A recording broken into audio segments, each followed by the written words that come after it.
The Nintendo Switch 2 is out, and with it, the new versions of Breath of the Wild and Tears of the Kingdom. Not only are these games running at a much higher resolution and frame rate, making them look almost unbelievably good, they've both received a new set of features in Zelda notes. Most interesting to me are the voice memories. In both games, traveling to certain locations in Hyrule will unlock new dialogue from the game's characters about these places. Royal princesses have a sacred power which is claimed to have been passed down generation after generation. In Breath of the Wild, the memories are all from the perspective of Princess Zelda, while in Tears of the Kingdom, it's Zelda, Master Koga, and King Raaru. There are 125 voice memories in Breath of the Wild, and almost double that in Tears of the Kingdom, so I won't be playing all of them in this video. Instead, I thought it'd be best to focus on a few of the most interesting ones, and explain the lore additions they reveal. In this video, we'll only be focusing on Breath of the Wild's voice memories, so stay tuned for a counterpart video on Tears of the Kingdom in the coming days, which has, in my opinion, by far the most interesting memories out of the two. If you'd like to read through all of the new material revealed in the voice memories, though, check out the link in the description. Before we get into Zelda's memories, it's worth mentioning the frame from which Zelda is narrating here. As opposed to those unlocked in Tears of the Kingdom, which again we'll discuss soon, these memories are Zelda discussing Hyrule as it was before the calamity, apparently during a pilgrimage across the kingdom. These are Zelda's memory of her life before the collapse of Hyrule, from before the end of the world. The Gerudo Desert is littered with ruins, crumbling stonework more ancient than the ruins left in the wake of the Great Calamity in central Hyrule. Just north of Gerudo town itself are the aptly named North Gerudo Ruins, and Zelda's voice memory here is particularly interesting. The North Gerudo ruins are the largest in all of the desert. Based on the sizable quarry and numerous ruins scattered about Gerudo Highlands, it appears that Gerudo town was once quite large. I've heard that this area of the town was destroyed by a rampaging Molduga employed by a tyrant, but it is merely a theory.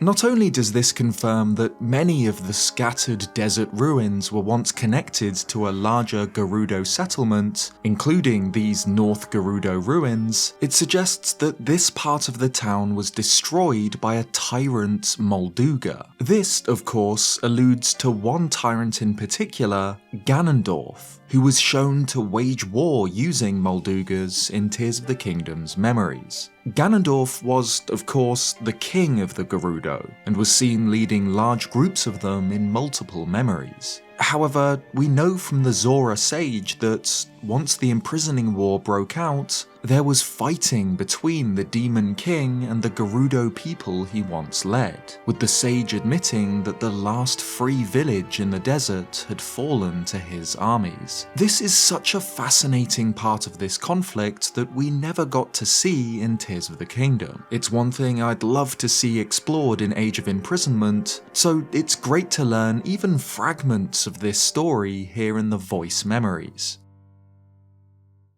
The gates of Hyrule Castle are impenetrable sheets of solid metal, marked with the wings of the royal crest. Previously, it was assumed that these gates were as old as the castle itself, but Zelda's voice memories reveal that they were built specifically in preparation for the calamity. I understand that the gates of Hyrule Castle are being built in preparation for the calamity. At the moment, Sheikah researchers and skilled Goron blacksmiths are working together and have gathered within the castle walls. It's clear to me that Father is taking the threat of the calamity seriously.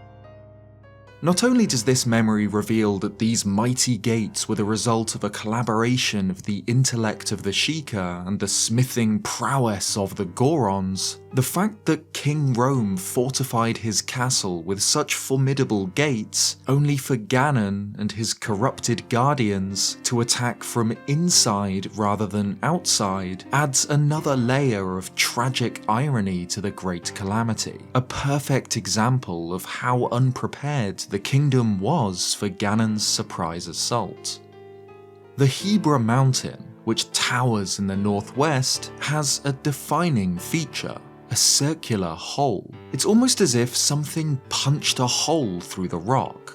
In creating a champion, Breath of the Wild's landscape artist, Yohei Izumi, said that he designed the mountain as having a scar from the battle against the Calamity 10,000 years ago. The obvious implication is that the hole was caused by a shot from one of the 4 divine beasts, the Sheikah war engines capable of firing massive laser beams designed to damage Calamity Ganon. And this would make sense, given that the rock inside of the hole is a strange, glassy texture, like it's been superheated. Zelda's voice memory in this location gives us an interesting perspective, though. I've always wanted to investigate the Hebra Mountains up close. It appears the mountainside has been scarred by an energy blast. Naturally, I would think this scarring was a direct result of the Calamity 10,000 years ago. But was that the case? From what I can tell by looking at it, it would seem the mountain was blasted from the direction of Hyrule Castle. I find this unsettling.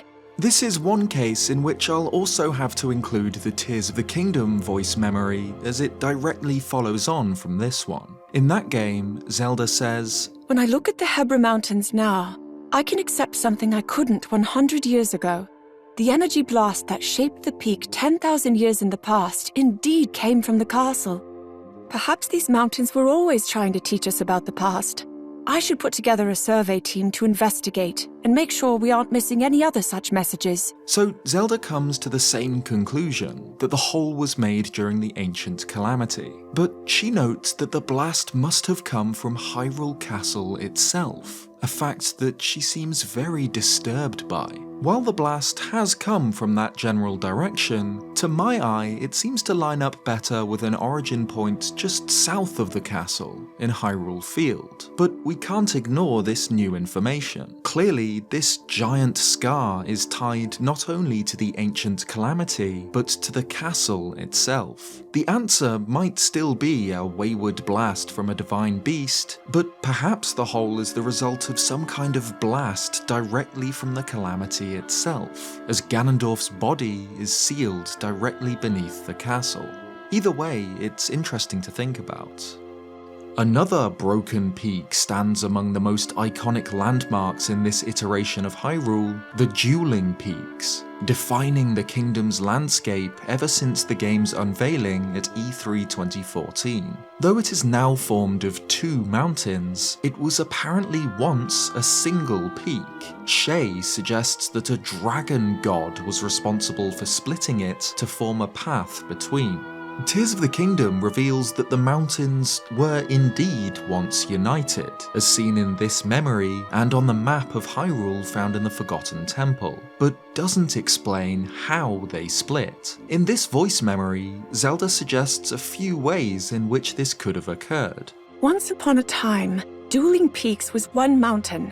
There are a few prevailing theories about its unusual split. Some posit the split was a path carved by a dragon, while others say it was caused by a great tremor beneath the surface. Personally, I believe it to be a scar on the mountain caused by the battle against the Calamity 10,000 years ago. Of course, there is no way to confirm my theory at this point.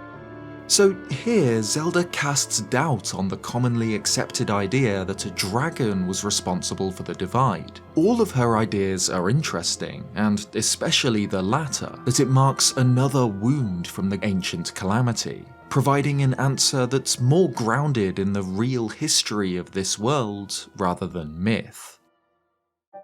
Northwest of the Dueling Peaks is the Bottomless Swamp, a monster-infested marshland sitting in the shadow of huge fossilized bones, including a giant horned skull.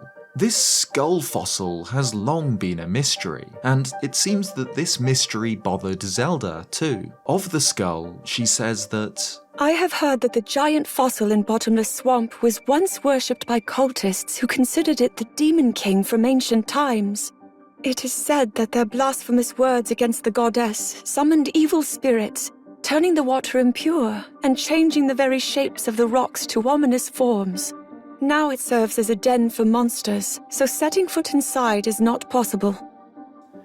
which is fascinating. Of course, with the knowledge of Tears of the Kingdom's story, we know that this fossil can't be the Demon King of ancient times, as Ganondorf is sealed below Hyrule Castle at this point in time. However, the idea that a group of cultists, whose blasphemy was such that it could twist the landscape into a sinister form, is really interesting. In fact, this idea of evil spirits changing the shape of the world itself is mentioned multiple times throughout these memories, such as at Cape Cressia. Cape Cressia is commonly referred to as Demon King's Claw, but nobody seems to know the origin of that name. Areas where evil spirits gather occasionally experience unique topographical shifts. I find myself wondering if this is such a place. Of course, Cape Cressia is shaped like a claw, and Tears of the Kingdom reveals why.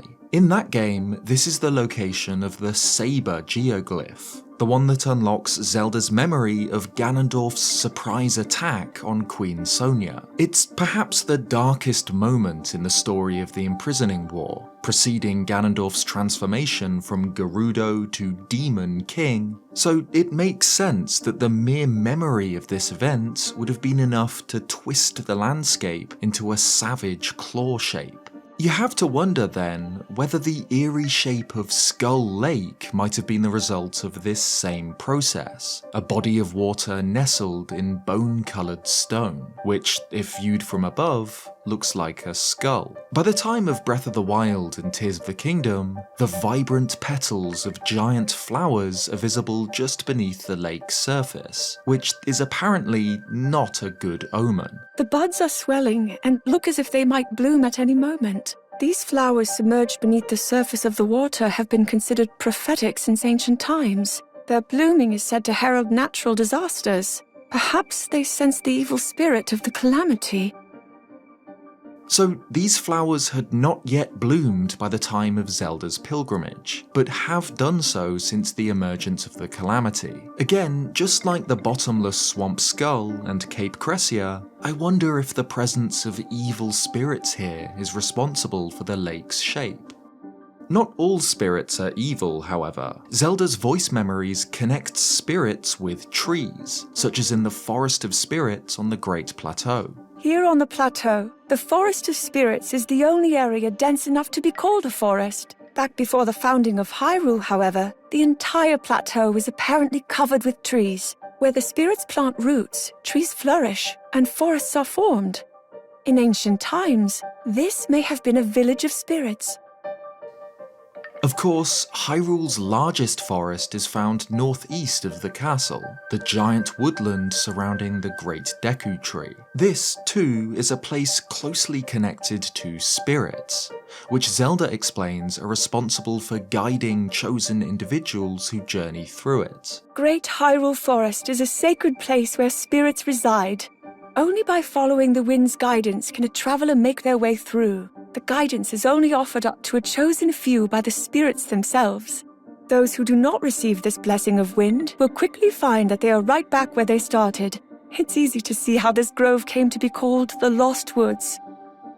If one walks into the Lost Woods without proper guidance, the screen will fade out, and Link will respawn at its entrance. However, by holding a torch and paying close attention to the way the flames are blown by the wind, Link can find his way through to the Korok Forest inside. Link is obviously blessed by the spirits of this forest, but this memory implies that this method would not work for everyone, and many would find themselves lost regardless.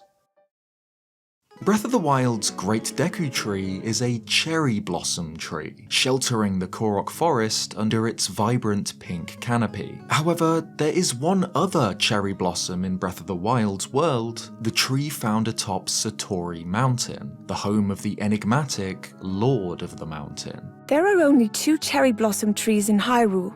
They have been referred to as the Father Tree and Mother Tree. I imagine this is because the cherry blossom trees are sometimes worshipped for their supposed ability to purge evil spirits. Sattorii, who is said to live on this mountain, may be a protector of Mother Tree, sent by Father Tree.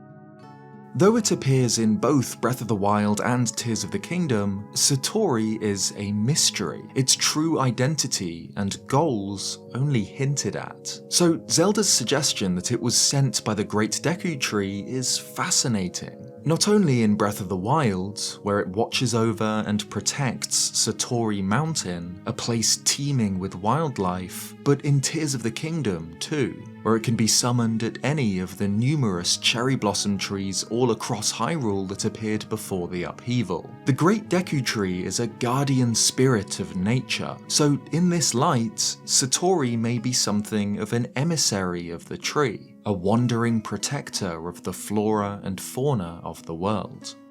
The ancient tree stump, found west of Hyrule Field, has always been quite mysterious. It's a striking landmark, the dead husk of a colossal tree, its old roots submerged in a small lake, at the bottom of which lie the sunken ruins of a forgotten settlement. Tears of the Kingdom reveals the ancient tree stump cave below it, showing just how large and sprawling the root system of this great tree was, but nothing about it is ever explained. In her voice memories, Zelda offers more information on this mysterious trunk. In Hyrule, there are a number of large decaying trees that are likely over 1,000 years old, not unlike this tree stump.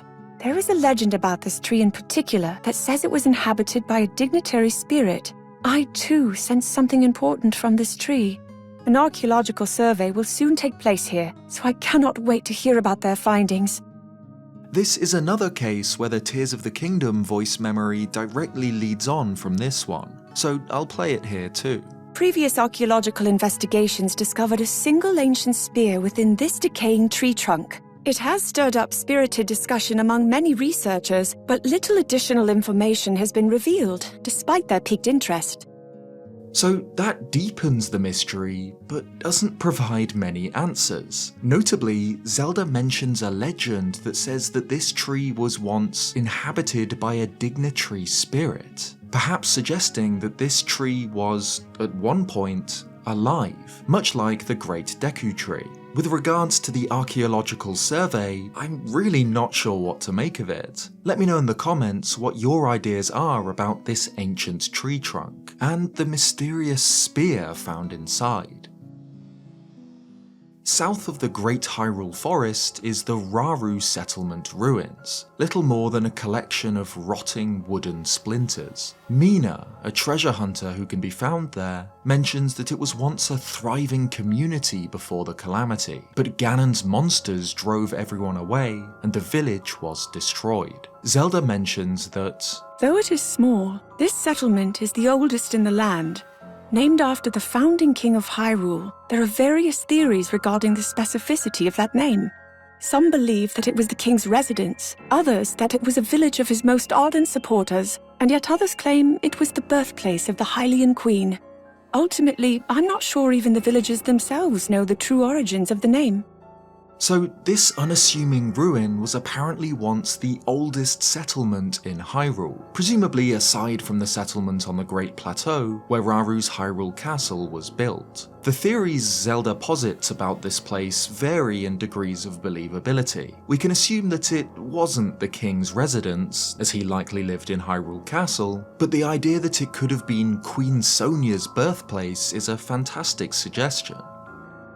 In the deep forests of the Faron region, Link encounters the mossy ruins of the Zonai, or perhaps a tribe who lived after the Zonai and built structures in their style. Creating a Champion notes that these people may have worshipped the virtues of the Triforce, courage, wisdom, and power, through animals. Statues of serpents representing courage, owls representing wisdom, and boars representing power. Zelda, however, reveals some interesting information about the current state of these boar statues. There was a time when boars were worshipped as symbols of power. However, I remember reading in literature that the Demon King took the form of a boar and that, upon learning this, people came to regard them as evil. I checked around this entire area, and all the stone boar statues show considerable damage. This suggests that Ganondorf, or more likely one of the countless forms of the calamity that have plagued Hyrule for thousands of years, was responsible for the worship of boars and the element of power as a whole falling out of favour, and perhaps as a symbolic act of rejection of the Demon King, ancient people damaged the statues of the boars found here. Zelda also mentions this happening at the Spring of Power in Akala, the place originally designed for the worship of Din. This is the spring where Din, goddess of power, is worshipped. Once she was one of the three goddesses, alongside courage and wisdom, but it is said that faith in her dimmed due to power being seen as a symbol of the Demon King. The terrain around the spring is complex and covered with roughly chopped trees, suggesting this place was once used as a training site of some kind.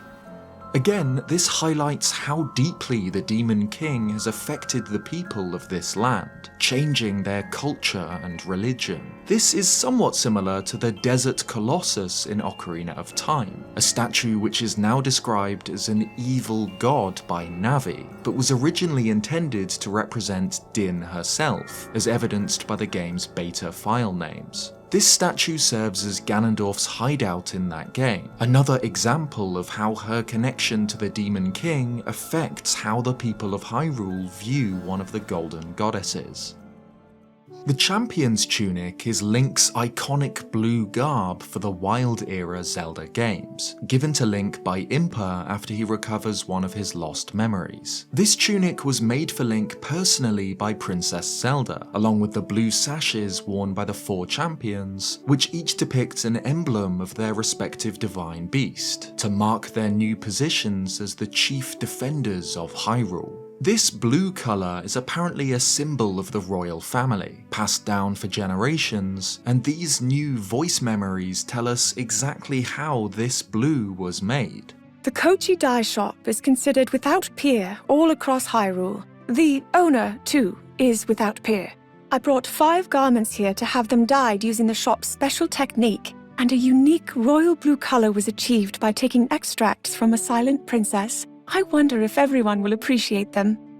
Silent princess flowers are of course symbolic of Princess Zelda herself, so it's very fitting that these were the main ingredient in the clothing she made for her champions. While it is slightly strange that silent princess flowers can be used in the game to dye Link's clothes white, not blue, it's great to have a canonical explanation for the Champions Tunic's blue.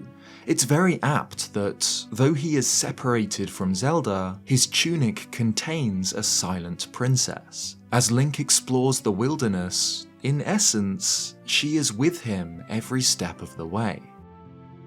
So there's 15 of my favourite voice memories from Breath of the Wild. As I said in the beginning, I do think the memories added to Tears of the Kingdom are much more interesting overall, so stay tuned for a video on those in the next few days. Though it's not to say that Breath of the Wild were disappointing. These voice memories aren't anything absolutely crazy, but they do a great job of filling in the gaps in this world, explaining minor details, connecting Breath of the Wild to Tears of the Kingdom, and going further to make this place feel real. If you'd like to read through all of Breath of the Wild's voice memories, check out the link in the description below. I do also need to give a big thank you to Nintendo UK for sending me out a Nintendo Switch 2, allowing me to cover these new memories shortly after release. Cheers guys, and I'll see you next time.